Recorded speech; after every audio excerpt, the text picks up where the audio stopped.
సింహరాశి. మఘ నక్షత్రం, పుబ్బ నక్షత్రం, ఉత్తరా నక్షత్రం 1వ పాదం.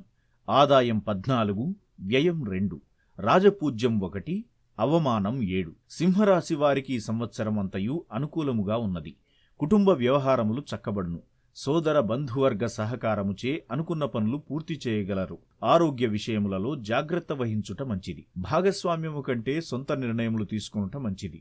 వృత్తియందు ప్రావీణ్యత పొందుదురు. కర్షకులకు 2 పంటలు సామాన్య ఫలితములు లభించును. విద్యార్థులు శ్రమచే ఉత్తీర్ణతను పొందుదురు. కాంట్రాక్టు, ఫైనాన్సు వారు తమ లాభములకై వేచి ఉండవలెను. ఫ్యాన్సీ, కిరాణా, వస్త్ర వ్యాపారాలకు లాభదాయకము.